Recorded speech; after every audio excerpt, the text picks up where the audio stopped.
Dinda Febriani. Fahri. Lagi beberapa kali pentingnya. Hari. Fani Dinda. Fardin. Habib. Irsan Afandi. Lagi. Beberapa kali pentingnya. Nanti kalau udah 3 hari kita janji ya. Lanjut. Kayak Nisa Lubis. Isyan Al-Sobri Batubara. Empatan Mujani.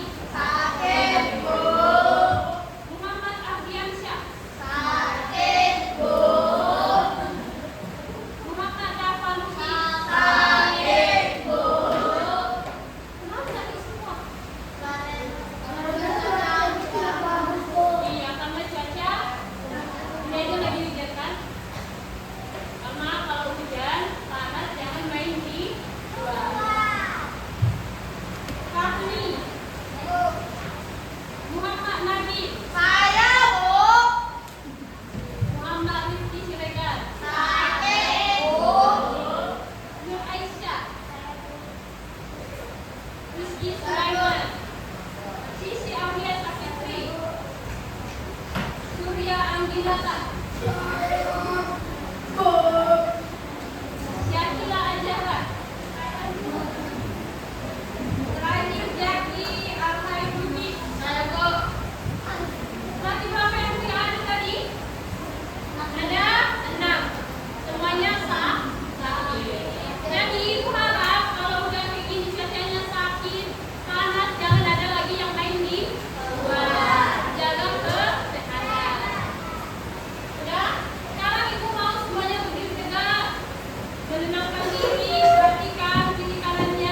Halo teman-teman dan selamat datang. Hari ini kita bakal mulai petualangan yang seru banget loh. Kita akan menjelajahi keajaiban alam yang luar biasa yang ada di rumah kita sendiri, Indonesia. Jadi, siapin diri kalian baik-baik ya, karena kita akan melewati dunia yang penuh sama kehidupan yang menakjubkan. Pertanyaannya, kalian udah siap belum? Oke, petualangan hayati kita dimulai sekarang. Misi kita hari ini simpel aja. Kita mau menjelajahi dan ngertiin betapa kayanya variasi kehidupan di seluruh Nusantara kita ini. Kalian harus tahu, Indonesia itu bukan negara biasa ya. Kita ini bisa dibilang juara dunianya keanekaragaman hayati. Bayangin aja, negara kita ini jadi rumah buat jutaan jenis tumbuhan dan hewan. Makanya kita jadi salah satu pusat keanekaragaman hayati paling penting di seluruh dunia. Keren kan? Nah, buat bisa paham semua ini, seorang penjelajah itu butuh toolkit atau perlengkapan khusus kan? Nah, perlengkapan kita kali ini adalah 3 konsep kunci, 3 tingkat kehidupan yang bakal jadi semacam kacamata kita buat melihat alam. Oke, tingkat pertama, keanekaragaman gen. Gampangnya gini, ini tuh soal variasi kecil di dalam satu jenis makhluk hidup. Coba dibayangin bunga mawar. Semuanya kan kita sebut mawar ya, tapi ada yang merah, ada yang putih, ada yang biru. Nah, itu semua gara-gara perbedaan kecil di gen mereka. Hidupnya kita manusia kan, beda-beda, tapi satu spesies. Lanjut, tingkat kedua, keanekaragaman spesies. Nah, kalau ini soal bedanya antar jenis. Contoh paling gampang ya, lihat aja kucing di rumah sama harimau kita. Mereka tuh sebenarnya masih kerabat jauh loh, tapi ya jelas banget mereka spesies yang beda. Hidupnya, habitatnya, semuanya beda. Dan yang terakhir, tingkat ketiga, yaitu keanekaragaman ekosistem. Ini soal macam-macamnya rumah atau lingkungan tempat makhluk hidup tinggal. Yang jelas dong, kehidupan di hutan hujan yang lebat dan rimbun itu beda banget sama kehidupan di dasar laut yang biru dan dalam. Setiap tempat punya komunitasnya sendiri, punya ceritanya sendiri. Oke, sekarang perlengkapan kita udah lengkap nih. Saat memulai ekspedisi utamanya, kita bakal jalan-jalan menjelajahi 3 wilayah hayati utama di Indonesia. Yuk kita berangkat. Jadi gini, para ilmuwan itu ngebagi kekayaan fauna kita jadi 3 zona besar. Pemisahnya itu ada garis hayal namanya garis Wallace. Di bagian barat hewannya mirip-mirip sama yang di Asia. Kenapa? Ya karena dulu darahnya nyamuk. Terus di timur hewannya lebih mirip sama yang di Australia. Nah, yang paling seru itu di tengah. Ini zona peralihan yang super unik, tempat di mana 2 dunia ini ketemu. Catatan ekspedisi pertama kita Indonesia bagian barat. Coba dibayangin, kita lagi ada di tengah hutan hujan yang super lebat dan lembab. Disinilah kita bisa ketemu raksasa darat kayak gajah dan badak Sumatera. Terus, kalau kita lihat ke atas pohon, nah itu dia, ada orang hutan lagi asik berayun. Wah, suasananya benar-benar kayak di daratan Asia. Oke, kita geser sekarang ke tengah, ke zona peralihan yang ajaib banget. Di sini tuh iklimnya lebih kering dan hewannya, wah, ini dia, benar-benar unik, gak ada di tempat lain di dunia. Disinilah kita bisa ketemu langsung sama sang naga hutan, Komodo. Terus ada anoa, si kerbau mini dari Sulawesi, sama babi rusa yang misterius. Ini tuh kayak laboratorium evolusi yang hidup loh. Ekspedisi kita akhiri di Indonesia bagian timur. Dan suasananya langsung berubah, lebih terasa kayak di Australia. Di antara pohon-pohon sagu, kita bisa lihat mamalia berkantong yang lincah kayak kanguru pohon dan kuskus. Tapi yang paling bikin takjub, ya jelas burung surga cendrawasih dengan bulu-bulunya yang super indah, seolah-olah lagi menari di angkasa. Spektakuler. Setelah kita jalan-jalan ke 3 wilayah tadi, kita jadi sadar ya, kalau semua kekayaan ini tuh bukan cuma buat dipandang aja. Ini adalah harta karun yang benar-benar kita manfaatin setiap hari. Yuk kita lihat apa aja sih hadiahnya. Nah, sekarang aku punya kaki nih buat kalian para petualang. Jawabannya mungkin bakal bikin kaget. Pertanyaannya, bisa nggak sih kita memakai bom nanas? Dan jawabannya adalah ya, tentu aja bisa. Ternyata serat dari daun nanas, bahkan dari pelepah pisang dan eceng gondok itu bisa diolah jadi benang dan kain buat bikin baju. Keren banget kan? Ini salah satu contoh manfaat keanekaragaman hayati yang mungkin gak kita sangka. Dan itu baru satu contoh loh, masih banyak banget. Makanan kita jadi enak karena apa? Ya karena rempah kayak jahe, kunyit, terus obat-obatan baik tradisional maupun modern banyak yang asalnya dari tumbuhan kayak bunga buat Australia atau kayu putih, bahkan buat kecantikan ada lidah buaya kan. Sampai rumah kita, kayu, bambu, rotan buat perawatan, semuanya itu hadiah langsung dari alam kita. Oke, petualangan kita bareng-bareng memang hampir selesai nih. Tapi ini seharusnya jadi awal dari sesuatu yang baru. Soalnya penjelajahan kekayaan alam Indonesia itu nggak akan pernah ada habisnya. Jadi intinya begini teman-teman, semakin kita belajar dan paham sama kekayaan alam di sekitar kita, semakin banyak pintu-pintu baru yang bisa kita buka. Mau itu buat ilmu pengetahuan, buat teknologi, bahkan buat ekonomi kita. Jadi aku mau tinggalin satu pertanyaan buat kalian. Setelah dengar semua ini, petualangan kecil apa yang bakal kamu mulai hari ini? Coba deh lihat lebih dekat lingkungan sekitarmu, karena kata kamu itu ada di mana-mana. Makasih banyak ya udah ikut dalam penjelajahan kali ini.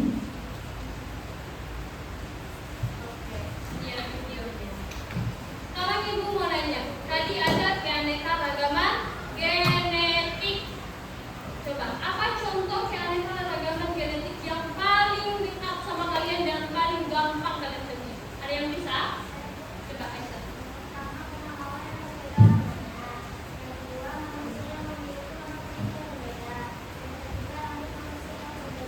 Betul, tepuk tangan untuk Aisyah. Oke, lanjut. Ada contoh dari keanekaragaman jenis. Apa aja contohnya? Siapa yang bisa? Oke, ayo Adit. Iya. Kucing dan harimau. Coba, kenapa kucing dan harimau itu dinamakan dengan keanekaragaman jenis? Coba, ada yang tahu? Iya betul, karena harimau dan kucing itu mirip atau enggak? Mirip kan? Bedanya apa? Kalau kucing itu tinggal di rumah, kalau harimau itu tinggal di hutan. Jadi sebenarnya kucing dan harimau itu masih satu spesies, masih sama satu jenis. Oke? Kemudian ada tadi apa Habib? Yang kedua, selain kucing dan ini? Ya, ayam dan bebek. Mirip ke ayam dan bebek? Iya. Ayam dan bebek itu juga satu spesies, makanya dinamakan keanekaragaman jenis. Selanjutnya ada keanekaragaman ekosistem. Miss mau tanya, kelas kalian udah belajar ekosistem kan? Ada yang tahu arti ekosistem?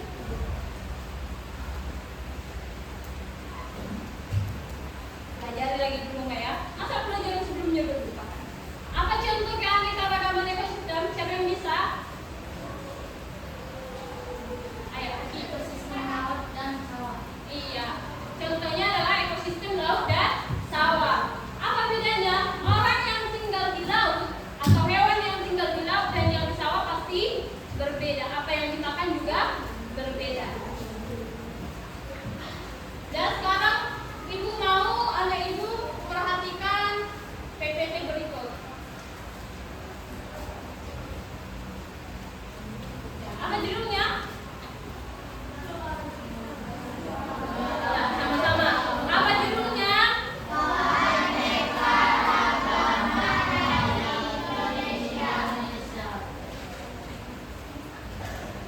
Lanjut. Apa arti keanekaragaman hayat?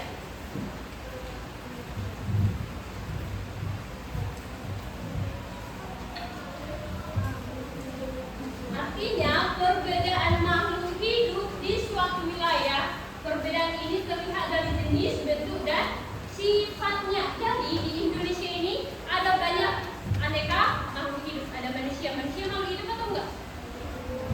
Hewan makhluk hidup atau enggak? Tumbuhan makhluk hidup atau tidak? Jadi semuanya tinggal di satu wilayah, yaitu di Indonesia. Itulah artinya keanekaragaman hayati, yaitu keanekaragaman makhluk hidup yang tinggal di satu wilayah.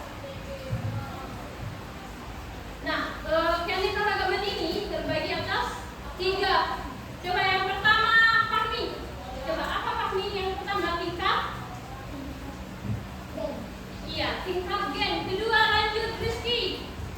Tingkat jenis dan spesies. Lanjut ketiga, lanjut tadi. Oke, tingkat gen, jenis atau suatu spesies dan ekosistem. Inilah keanekaragaman tingkatannya. Kemudian apa arti tingkat gen? Perhatikan, tingkat gen merupakan, siapa yang tahu? Coba ya baca.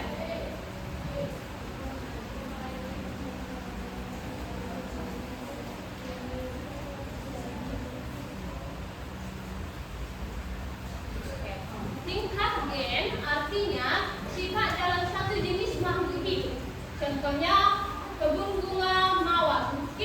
Mawar memiliki satu jenis yang sama, tapi memiliki perbedaan juga. Ada mawar putih, itulah yang dinamakan gen. Jadi anak-anak ibu semua di sini yang tinggal di sini, kalian juga berbeda gennya. Makanya ada yang rambutnya lurus, ada yang wajahnya tirus, ada yang wajahnya tembem, ada yang gendut, ada yang kurus, ada yang warna kulitnya putih, dan ada yang tahu mata. Itulah yang dinamakan dengan gen atau genetik. Kemudian ada tingkat jenis atau spesies. Siapa yang bisa baca?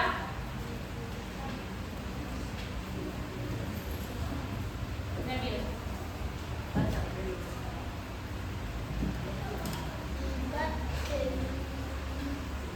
Jenis spesies yaitu satu, perbedaan antar jenis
Kemudian ada di Sumatera. Oke. Kemudian ada wilayah Indonesia Tengah atau peralihan. Nah, wilayah Indonesia Tengah atau peralihan ini berada di Nusa Tenggara Barat. Dia di tengah. Oke. Kemudian ada wilayah Indonesia Timur atau Australia. Jadi wilayah Indonesia Timur ini ada di Papua. Selain di Papua apa coba? Wilayah Indonesia Timur. Kami di Kolombia sama Papua. Ya. Coba. Lagi selain itu.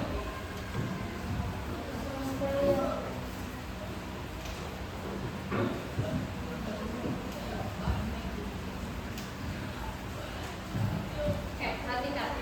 Jadi yang pertama tadi ada flora wilayah Indonesia Barat, berarti tumbuhan wilayah Indonesia Barat. Jadi tumbuhan di wilayah Indonesia Barat itu karena memiliki curah hujan yang tinggi seperti sekarang curah hujan kan, jadi biasanya tumbuh flora yang beragam atau tumbuhan yang beragam. Seperti ada tanaman bakau, ada rawa rambut. Tahu ini apa? Ya, kemudian ada fauna. Fauna atau hewan yang ada di Sumatera, Kalimantan tadi atau wilayah Indonesia Barat tadi umumnya memiliki karakteristik memiliki badan yang besar. Contohnya apa? Selain itu, kemudian ada juga burung yang ada di Indonesia Barat. Coba apa contohnya? Burung.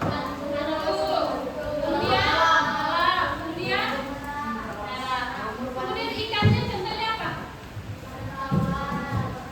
Ikan arwana dan lain-lain.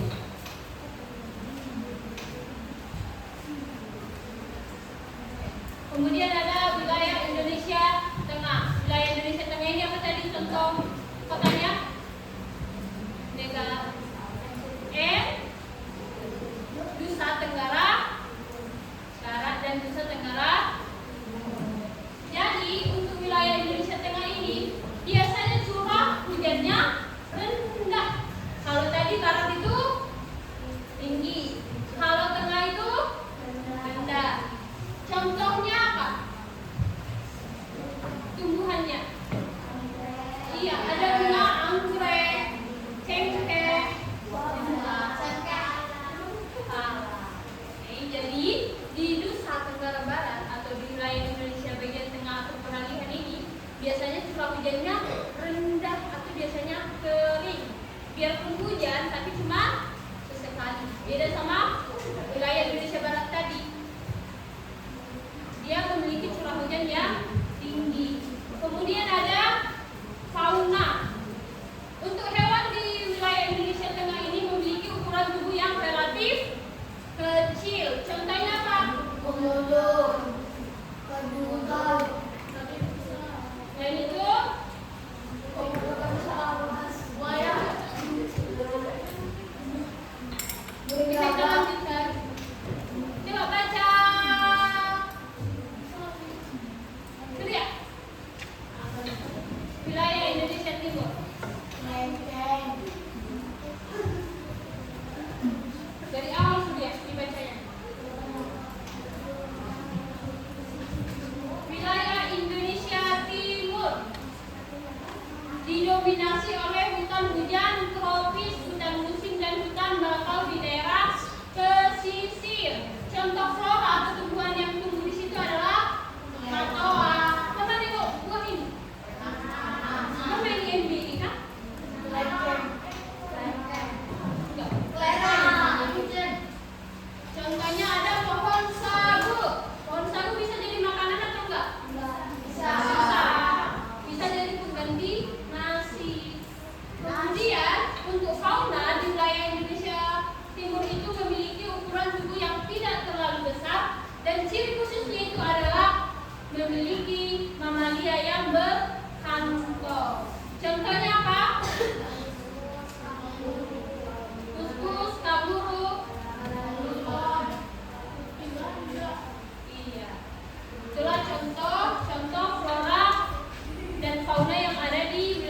Indonesia. Ada 3 tadi flora fauna di wilayah Indonesia dibagi menjadi 3 wilayah. Yang pertama tadi wilayah Indonesia bagian kedua ada wilayah Indonesia bagian ketiga ada wilayah Indonesia bagian timur.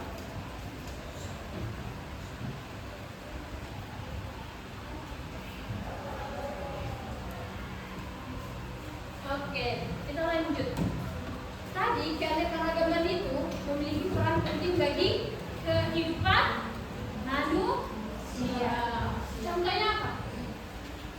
Sebagai sumber, coba apa contoh tumbuhan yang sebagai contoh sumber pangan? Tadi, jagung, apa? Jagung, betul. Nasi dari padi, betul ya. Tapi dimakan dulu padinya ya.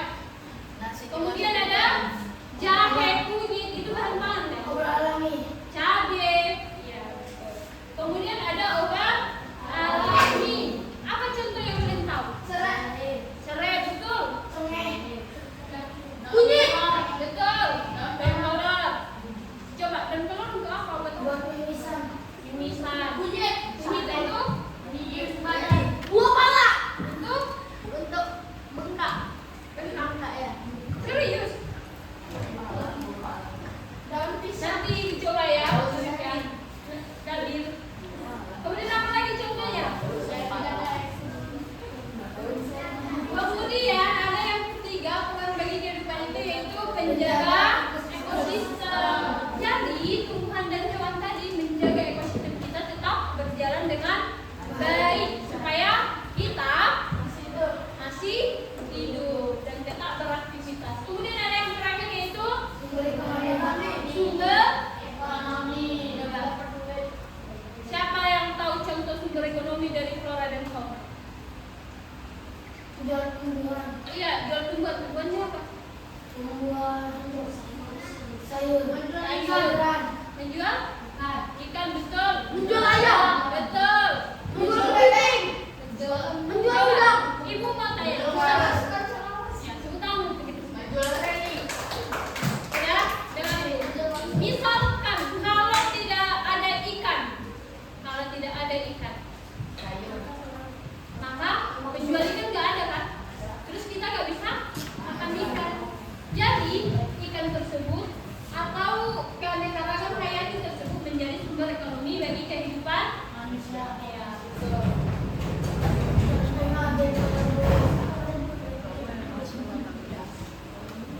Dari keanekaragaman tadi, maka kita sebagai manusia perlu bertanggung jawab untuk memelihara keanekaragaman tersebut. Ibu mau sekarang semuanya berdiri sebelum ibu kasih LKPD. Ayo. Ayo. Bisa lagi? Udah? Sekarang semuanya tegak. Senyum. Jangan ada yang buruk. Jangan ada yang senyum nanti di sini kan. Udah? Tahu Tengku Semak dan Tahu? Udah? Bisa kita mulai?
wakil KPD-nya.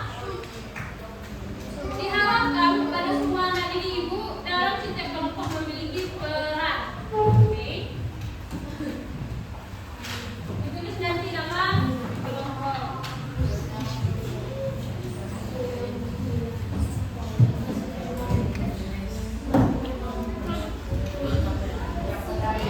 Ibu kasih waktu 15 menit.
Dan dibagi nanti kelompok ini.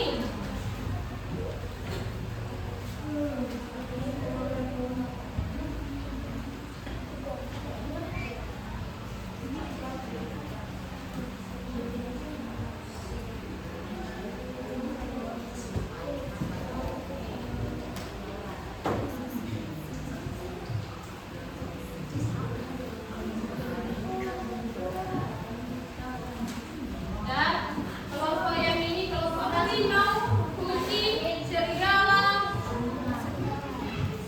bebek.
kita.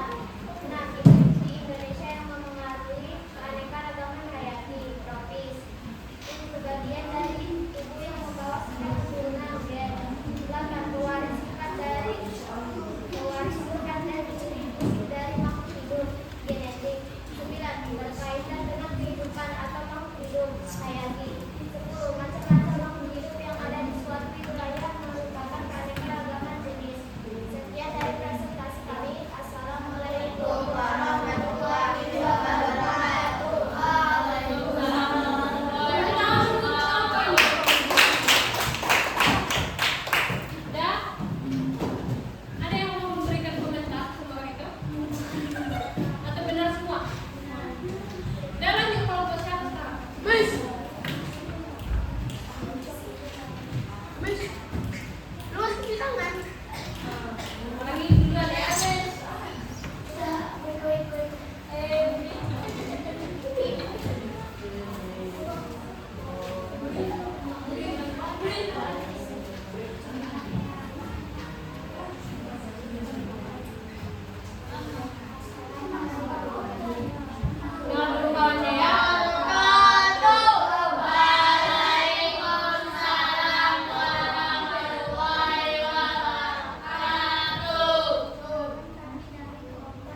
Ini ada soal. Satu